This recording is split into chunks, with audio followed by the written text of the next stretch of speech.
जय हिंद दोस्तों। समायोजन की प्रक्रिया आगे बढ़ रही है और आज मैं आपको एनसीटीई का एक पत्र दिखाने जा रहा हूँ, राष्ट्रीय अध्यापक शिक्षा परिषद का, जिसमें देखिए काफ़ी व्हाट्सएप ग्रुप में ये चल रहा है कि अगर हेड मास्टर का समायोजन हो रहा है मिडिल में, ठीक है, ऐसे देखिए यहाँ पर केवल प्राइमरी के लिए बात की जा रही है। लेकिन अभी भी आप देख रहे होंगे जितने भी जनपदों की लिस्ट निकल रही है, तो जितनी वहाँ रिक्वायरमेंट है, मान लीजिए कि 3 ऐसे जगह हैं, 4 ऐसी जगहें हैं जहाँ पर हेडमास्टर भेजे जाने हैं, जहाँ पर 150 ऊपर संख्या जगह खाली है, उतने ही हेडमास्टरों की लिस्ट निकाली जा रही है समायोजन हेतु, ठीक है। और सीनियर मतलब कनिष्ठता के आधार पर जो सीनियर उसका हो रहा है। लेकिन कई विद्यालय ऐसे हैं जहाँ 150 के नीचे संख्या है, वहाँ पर हेडमास्टर को एचएम को शून्य माना जा रहा है, उनकी गिनती नहीं हो रही है, ना ही शिक्षा मित्र की गिनती हो रही है। आपके काफ़ी इसके सवाल भी आ रहे थे मेरे कमेंट सेक्शन में यूट्यूब पे। तो अभी इनकी लिस्ट जारी नहीं हुई है और मुझे लगता है कि एक पॉलिसी आएगी यूपीएस के लिए, उच्च प्राथमिक के लिए, तब इसमें जो भी सरप्लस हेडमास्टर हो रहे हैं तो इसके लिए शायद कुछ वो आगे के लिए विभाग जो हमारा है वो सोचेगा, ठीक है। तो यहाँ पर देखिए ये इन्होंने पत्र भेजा है, स्टेट प्रेसिडेंट हैं तमिलनाडु के, तो उनको ईमेल किया है।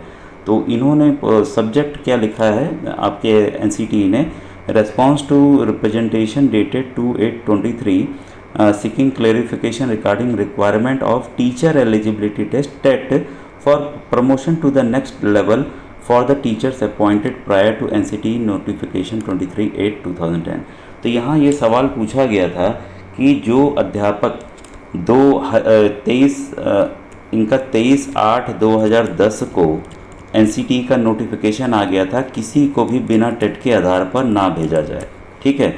तो यहाँ पर साफ साफ देखिए एनसीटीई द्वारा कहा गया है, क्योंकि वहाँ हाई कोर्ट जो मद्रास हाई कोर्ट है उसका भी आदेश आया था, उसका भी यहाँ पे जिक्र है, आपको थोड़ा धुंधला दिख रहा होगा, ठीक है। लेकिन जो मेन बात है मैं आपको बता दूँ, उसमें जो कहा गया ये है कि किसी भी तरह से अगर प्राइमरी से अगर आप यूपीएस में भेज रहे हैं या कुछ कर रहे हैं तो उसके लिए टेट होना अनिवार्य है। और मुझे इसीलिए वही लग रहा है कि अभी विभाग केवल और केवल प्राइमरी पर ध्यान दे रहा है, क्योंकि वाकई ही वहाँ शिक्षकों की ज़रूरत है।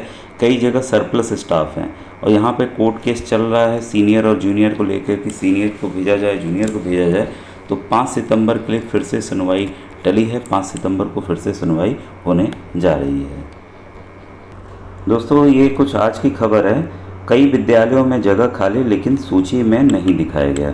तो कुछ इस तरह की खबरें भी छपी हैं। तो सूबे के परिषदीय विद्यालयों में शिक्षकों की समायोजन प्रक्रिया का हल, तो आपको बताना चाहूँगा कि सचिव महोदय ने नए आदेश के तहत, जैसे कल मैंने पत्र दिखाया था तो 31 कहीं 30 तारीख तक, कहीं 31 तारीख तक लास्ट डेट थी और कुछ जनपदों में 2 सितंबर तक थी। तो ये जो आपत्ति दर्ज करने का डेट है वो 2 सितंबर कर दिया गया है। इसके बाद जो है कार्रवाई स्टार्ट होगी। और देखिए इसमें कई हमारे शिक्षक साथी घबरा भी रहे थे, क्योंकि समायोजित होने वाले शिक्षकों की संख्या बहुत ज़्यादा है, ठीक है, बहुत ही ज़्यादा है उनकी संख्या। लेकिन जो समायोजित एक्चुअल में होंगे, जो रिक्त स्थान है वो कम है, ठीक है। तो उसमें आपको परेशान नहीं होना है। अगर आपका हो रहा है, अगर कोई आपत्ति है तो उसको दर्ज ज़रूर कीजिए पोर्टल पर जाके। उसका वीडियो का जो उसका लिंक है मैं आपको साइट के लिंक वीडियो के डिस्क्रिप्शन में दे दूंगा, ठीक है। तो इस तरह की भी समस्याएं आ रही हैं। और ये भी देखिए खबर निकल के आई थी, जो कि समय सीमा कई जगह 31 को था, फिर आया सचिव महोदय का आदेश। तो मेरे ख्याल से अन्य बेसिक शिक्षा अधिकारियों द्वारा भी ये डाटा जारी कर दिया जाएगा कि अब आपत्ति आप 2 सितंबर तक कर सकते हैं। तो दोस्तों ये थी इम्पोर्टेंट अपडेट। Thank you.